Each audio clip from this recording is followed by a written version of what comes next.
Hello everyone. I hope आप सभी लोग अच्छे होंगे और अपनी टेट की तैयारी अच्छे से कर रहे होंगे। मैं कृष्णा आज आपको टेट एग्जाम से रिलेटेड एक ऐसी ट्रिक और ऐसे पॉइंट्स को बताने वाला हूं जो आपके एग्जाम के लिए काफी इंपॉर्टेंट होगा। तो वीडियो के साथ बने रहिए और लास्ट तक देखिए। लास्ट में मैं एक बहुत इंपॉर्टेंट चीज आपको बताऊंगा, तो इस वीडियो को कहीं से स्किप नहीं कीजिए। आपने अगर हमारे चैनल सीबीएसई शाला को सब्सक्राइब नहीं किया है तो सब्सक्राइब कर लीजिए और बेल आइकन को भी दबा लीजिए, क्योंकि मैं समय समय पर इंपॉर्टेंट वीडियोस डालता रहता हूं जो आपके लिए काफी हेल्पफुल हो सकती है। साथ ही टेट एग्जाम से रिलेटेड मेन पॉइंट्स के मैंने वीडियोस भी बनाए हैं, जिसको मैं कमेंट बॉक्स में दे दूंगा, आप वहां से उसको देख लीजिए। नहीं तो आप हमारे चैनल के प्लेलिस्ट में जाकर के उसको देख सकते हैं। तो चलिए शुरू करते हैं। जो टेट परीक्षाओं में आप किसी ऑप्शंस को कैसे चुनेंगे, कैसे सेलेक्ट करेंगे, तो चलिए शुरू करते हैं। टेट परीक्षाओं में विकल्प चुनने और पहचानने की जबरदस्त ट्रिक। तो पॉइंट वन में आप अपने आप को अध्यापक समझिए और बच्चे को 2 से 3 वर्ष का एक नादान सा बच्चा समझकर चलिए। ये आपको एग्जाम के समय समझकर चलना है। जैसे घर में छोटा सा बच्चा जो गलतियां करता है, तो उस पर आपकी क्या प्रतिक्रिया होती है, आप क्या रिएक्ट करते हैं? आप बच्चे को प्यार से समझाते हैं कि बेटा ऐसा नहीं करना चाहिए। तो जैसी प्रतिक्रिया आप करते हैं, सेम वैसा है दृष्टिकोण टेट की पेडागोजी में रख करके आपको चलना है। तो एक लाइन में अगर हम बोले तो टेट परीक्षा में आप बच्चे को क्या मानकर चलना है? एक भगवान मानकर चलना है। यानी बच्चे की किसी गलती पर डांटना नहीं है। बच्चा गलती करे तो उसे क्या करना है? प्यार से समझाना है। बच्चा गलती कर रहा है तो यह समझना है कि वह सीख रहा है। बच्चा प्रश्न पूछे तो उसकी जिज्ञासा को प्रोत्साहित करना चाहिए, उसे शांत नहीं करना चाहिए, बैठने के लिए नहीं बोलना चाहिए। बच्चे को अनुभव और गतिविधियों के माध्यम से समझाना चाहिए। बच्चा शरारत करे तो उसे समझाना है, दंड नहीं देना है, ये चीज एकदम नहीं करना है। बच्चे को खेल खेल में सिखाना है। तो टेट एग्जाम के पेडागोजी के यह मूल मंत्र होते हैं।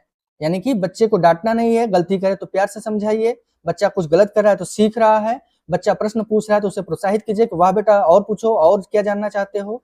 उसको प्रैक्टिकल बेस यानी कि बाहर की दुनिया में ले जा करके दिखाइए। कक्षा कक्ष तक ही पूरे सब्जेक्ट को नहीं रखिए। बच्चा अगर कोई शरारत कर रहा है तो ये समझ लीजिए वो कुछ सीख रहा है और उसे दंड नहीं देना है, समझाना है, समझा देना है। और बच्चों को कोई भी चीज सिखाना है तो खेल में सिखाइए। तो ऐसे प्रश्न के ऑप्शन बनते हैं टेट एग्जाम में। यानी कि शिक्षक का जो व्यवहार होगा, आपका जो व्यवहार होगा बच्चे के लिए, वो सकारात्मक, सहयोगात्मक और प्रोत्साहन देने वाला होना चाहिए। अब हम निगेटिव वर्ड्स की बात करते हैं, जो पॉइंट नंबर 2 है इंपॉर्टेंट। निगेटिव वर्ड्स क्या हैं?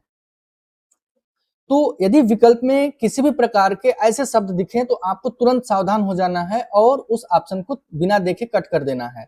जैसे आ गया ओनली, यानी कि केवल, केवल शब्द आ गया किसी प्रश्न में कि केवल पढ़ाना है, केवल खेल कूद विधि।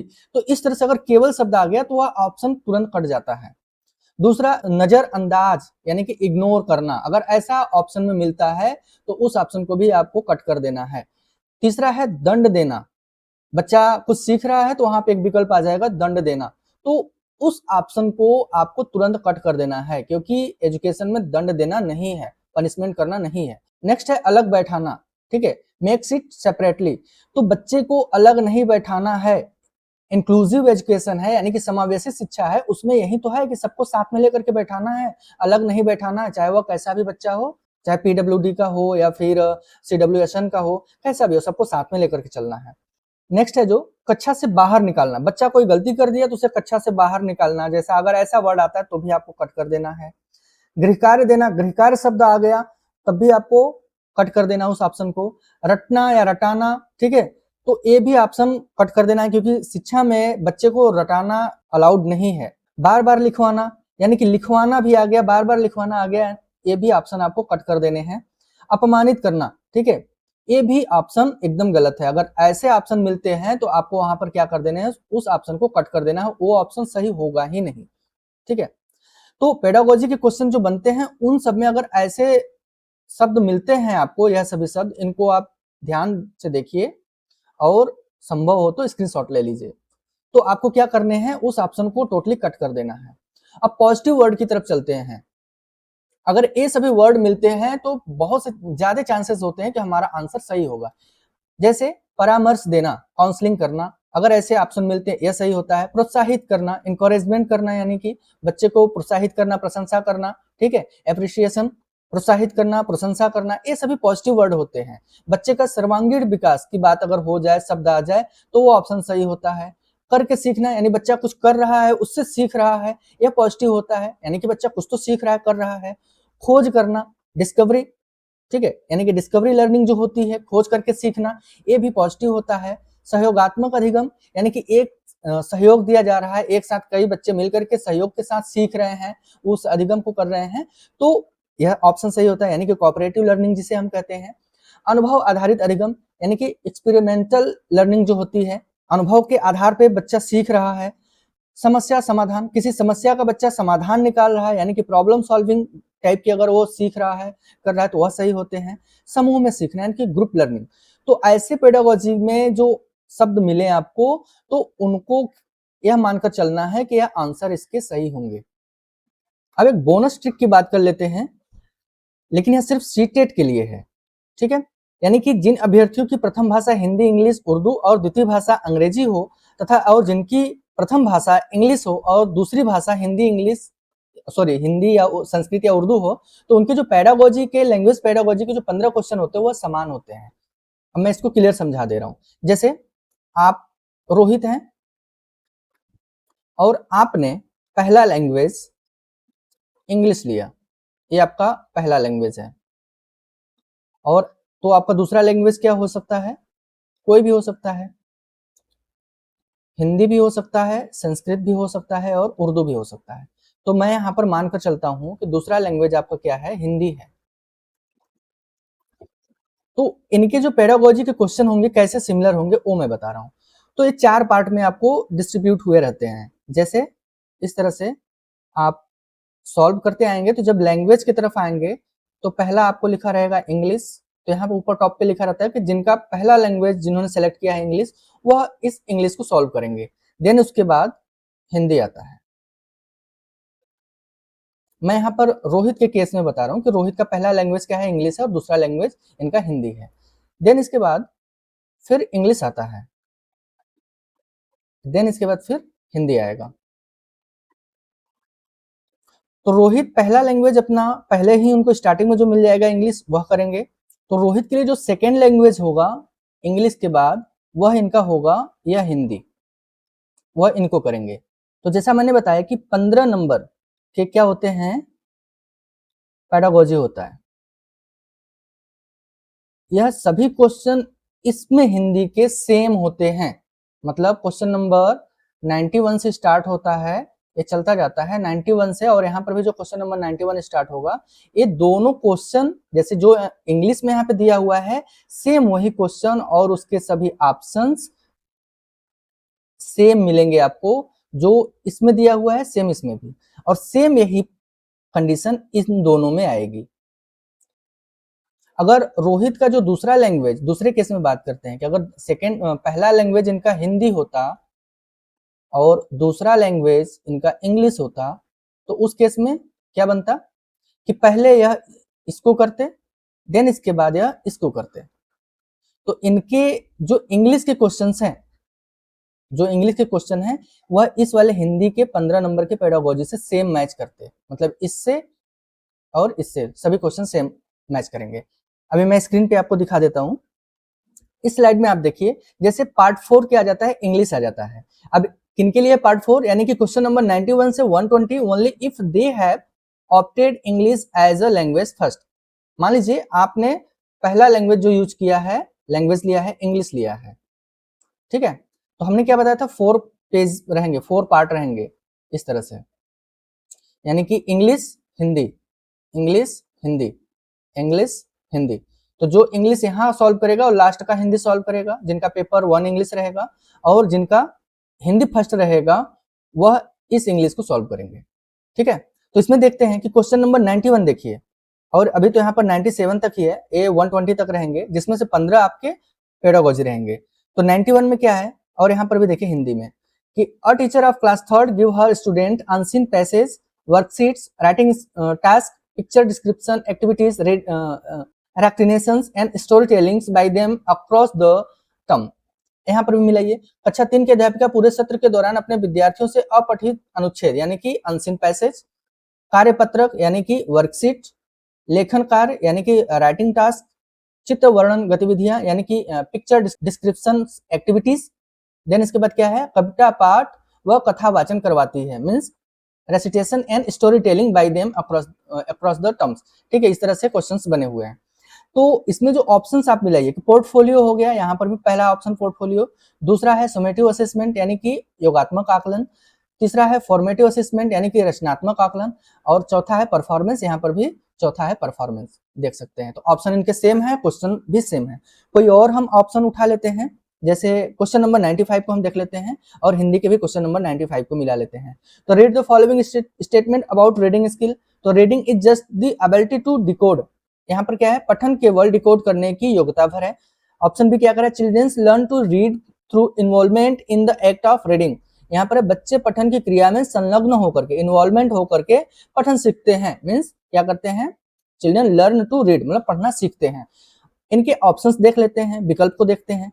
तो हिंदी में क्या दिया, केवल बी सही, पहला यहाँ पर भी है ओनली बी इज ट्रू, यहाँ पर केवल ए सही, यहाँ पर भी ओनली ए इज ट्रू, यहाँ पर ए और बी दोनों सही। आप थर्ड में भी देखिए, यहाँ पर इंग्लिश में both A and B are true, और यहाँ पर भी ए और बी दोनों गलत दे रहा है, और यहाँ पर भी ऑप्शन 4 कह रहा है both A and B are false. ठीक है, तो इस तरह से आप हिंदी और इंग्लिश में एक ऑप्शन को लगा करके 15 नंबर पेडागोजी का टाइम आप सेव कर सकते हैं, बिना देखे आप सॉल्व कर सकते हैं। ठीक है, जैसे क्वेश्चन नंबर 97 को ही देख लीजिए, आप मिला लीजिए। इनके ऑप्शन से ही हम लोग देख सकते हैं कि भाषा बोध गम्यता है, यहाँ पर क्या है, लैंग्वेज कंप्रिहेंशन है। ठीक है, इनपुट रीज एनवायरमेंट है, ऑप्शन 2 यहाँ पर है निवेश समृद्ध परिवेश, सेम है, ये इंग्लिश में और हिंदी में है। थर्ड है यहाँ पर लैंग्वेज प्रैक्टिस थ्रू सेंसेस यानी कि इंद्रियों के माध्यम से भाषा अभ्यास, ऑप्शन 3 दोनों सेम है। भाषा अर्जन यानी कि लैंग्वेज एक्विजिशन। ठीक है, तो ये सभी ऑप्शंस दोनों के सेम मिलेंगे आपको और क्वेश्चन भी सेम मिलेंगे। लेकिन यह किसके लिए है, सिर्फ सीटेट एग्जाम के लिए। सीटेट एग्जाम में ही ऐसा होता है, बाकी और एग्जाम में ऐसा नहीं होता है। ठीक है, अब देखते हैं सभी टेट एग्जाम में जो कुछ आपको प्रॉब्लम्स होती है, यदि चार ऑप्शंस दिए हुए हैं और ऑप्शंस के बीच में आपको भ्रम हो रही है, तो कौन से विकल्प को आपको प्राथमिकता देनी चाहिए वो समझ लीजिए। पहला आपको देख लेना है कि उस ऑप्शन में बच्चे का हित है कि नहीं, बच्चे के हित में हो। दूसरा, सीखने को बढ़ावा देता हो यानी कि प्रमोट्स लर्निंग, ऐसा अगर कहीं आपको लगता हो, यानी कि सकारात्मक हस्तक्षेप की बात कर रहा हो, या समावेशी शिक्षा का समर्थन करता हो, या बच्चे की गरिमा बनाए रखता हो। अगर ऐसी कुछ चीजें ऑप्शंस मिल रही हैं तो उस ऑप्शंस को आप प्राथमिकता दीजिए। अब मैं एक एक्स्ट्रा ट्रिक आपको और बता देता हूं। यदि ऑप्शंस, चारों ऑप्शन हैं, इन चारों ऑप्शंस में अगर आपको कंफ्यूजन हो गया, आपको नहीं समझ में आ रहा है, तो जो इन चारों ऑप्शन में से सबसे बड़ा और व्याख्यात्मक लग रहा हो, जो सबसे बड़ा हो, ठीक है, जैसे इसमें छोटा में है, इसमें और कुछ छोटे में है, और इसमें क्या है 2 लाइन में या बहुत लंबे लाइन में दिया हुआ हो, तो इस ऑप्शन को आप सिलेक्ट कीजिए।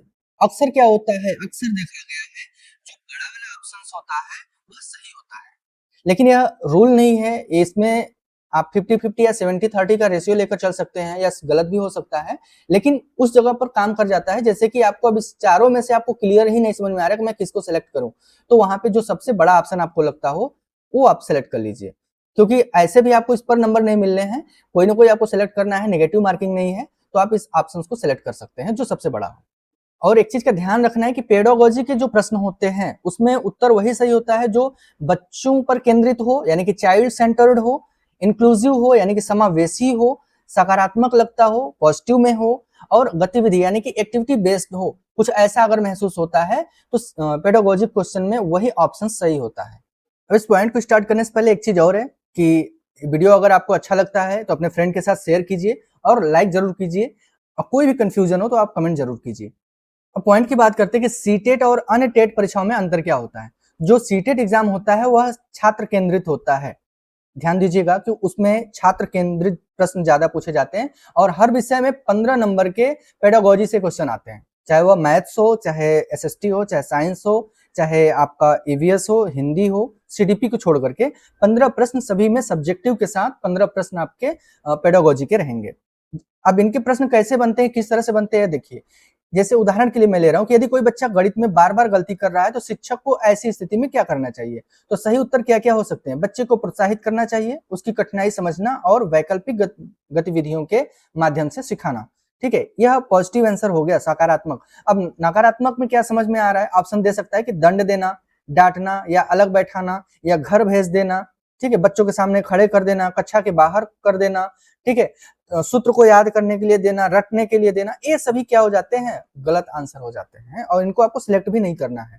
तो सीटेट का जो मेन मोटो होता है, ये होता है कि एक शिक्षक को क्या करना चाहिए। आप शिक्षक बनेंगे तो बच्चे के साथ आपका रिएक्शन क्या होगा, आप कैसी प्रतिक्रिया करेंगे अगर वह गलती करेगा, सीख नहीं पा रहा है तो, ठीक है। सीटेट का यह मोटो होता है। अन्य टेट परीक्षाएं या यूपी टेट जैसे एग्जाम में जो राज्य स्तर पर होती है, उनमें क्या होता है, उनमें ज्यादा सैद्धांतिक यानी थ्योरी बेस्ड प्रश्न पूछे जाते हैं।